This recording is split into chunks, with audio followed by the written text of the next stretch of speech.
Golden State take. It's Golden State take. Welcome to Golden State Take. Sorry for the late video. I've been dealing with a sickness the last couple of days, so just been dealing with that. But I did want to drop a video of as far as how the game went and my thoughts on it and everything that happened.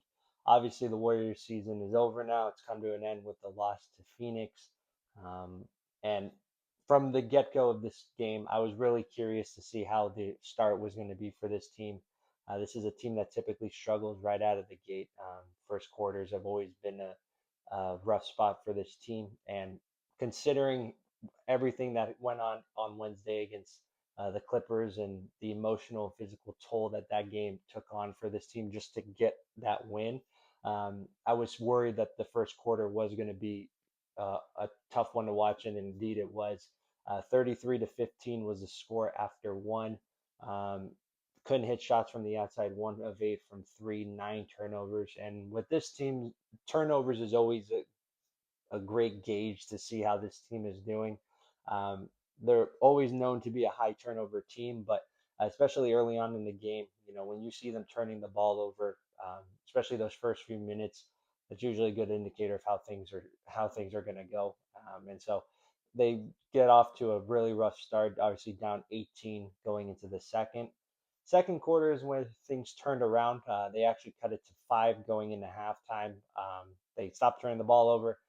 They were moving the ball much better offensively, hitting their open shots, and being down by 5 going into halftime with Steph only having 7 points and playing the way he was, you actually felt pretty good about where you were as a team.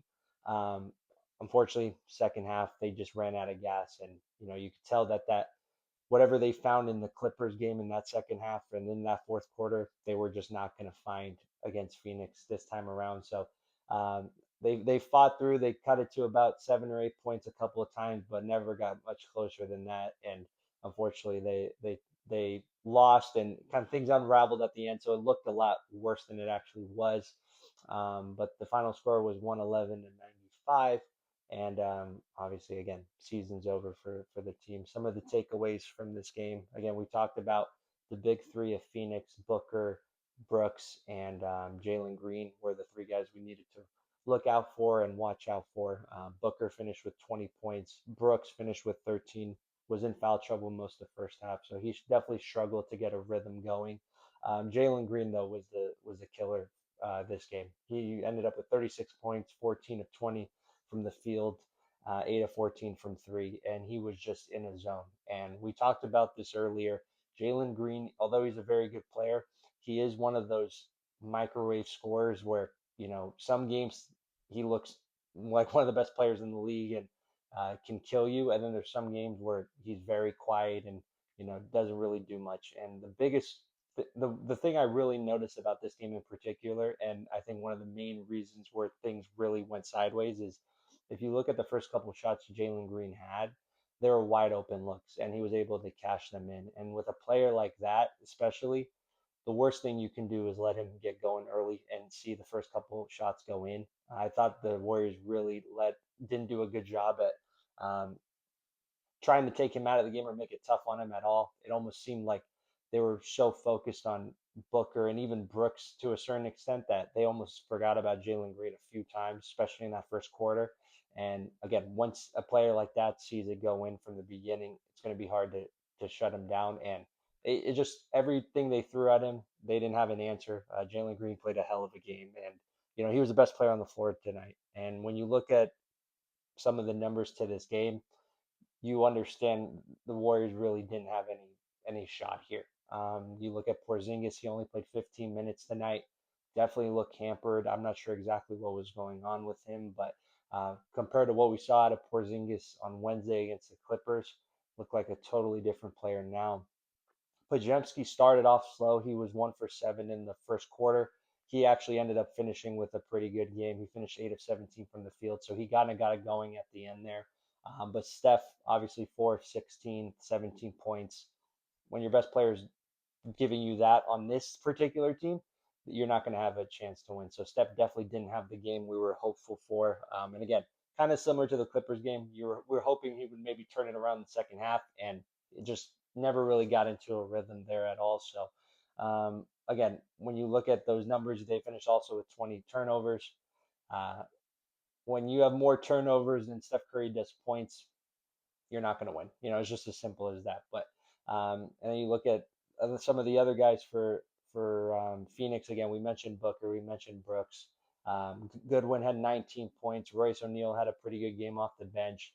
The starters outscored the Warriors starters 98-65. So again, from everything about this game from top to bottom, the Warriors really never had a chance.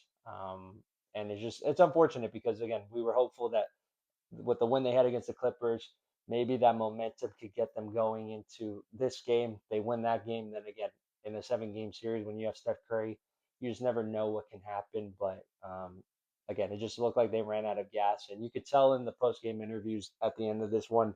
Um, it's almost they almost felt relieved like this that the season came to an end. I mean, with everything they had to deal with the injuries, they really, I think, maximized everything they could have at this point. And um, it's just again, unfortunate it had to end this way. But again, going up against OKC, highly unlikely that they would have found a way to win that series. But like I said, when you have Steph, you never know. But one other thing I really wanted to talk about specifically, and one thing that what confused me quite a bit was the reaction from Steve Kerr, Draymond, and Steph after the game when Steve Kerr went up and hugged both of them and talked to them. And one of them was mic'd up. I'm not sure exactly who, but you picked up on what was said during that little huddle. And that was because this whole season I knew Steve Kerr was didn't sign an extension, so I knew going into it this was his last year on his contract. But I never really thought for a moment that he was considering not coming back. But when I saw that, that really made me think like there's a pretty good possibility. I feel like he might step away um, because you don't see those types of reactions unless you have an idea of, you this may have been your last game. We saw this. It reminded me a lot of when actually the Warriors lost to Sacramento in the play-in game, and Klay Thompson. That was his last game as a Warrior. Obviously, he didn't play well, but you saw him kind of looking up in the stands and just kind of soaking it in, and it just felt like again when a player like that does something like that that's so out of the ordinary, uh, it almost makes you realize, okay, he has an idea of what's about to happen, and although he hasn't publicly said it yet, you don't do something like that, And again, with Steve Kerr, he's coached in hundreds of games. You've never seen that reaction out of him, and I don't think that's a reaction you would have gotten if he just assumed he was going to be back next year coaching again. So uh, when I saw that, that's the one thing that really stood out to me is I feel like there's a really high probability that Steve Kerr may not be back next year. And I don't think that's because of the Warriors front office maybe thinking a change is needed because at the end of the day, we can we can sit up here and say, oh, Mike Dunleavy or Lake Up, they're going to make the decision. At the end of the day, this is Steph Curry's team, and so whatever Steph Curry wants will happen.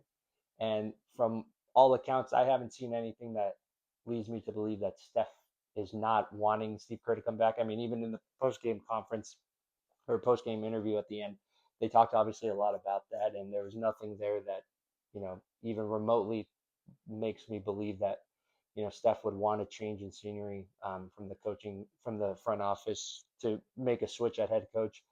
This is really going to be up to Steve Kerr and what he wants to do.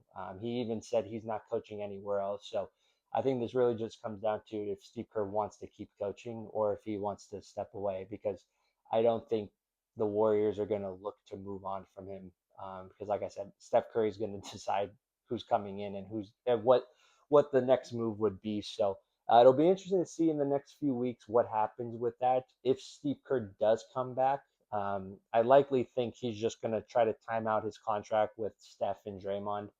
Um, both those guys, I mean, they haven't said it yet, but I would imagine they're probably looking at anywhere between 2 to 3 years as far as their careers go and how long they have to play. So I would imagine if Steve Kerr comes back, he probably will sign for about 2 or 3 years, but I don't anticipate him signing any sort of big deal or big contract.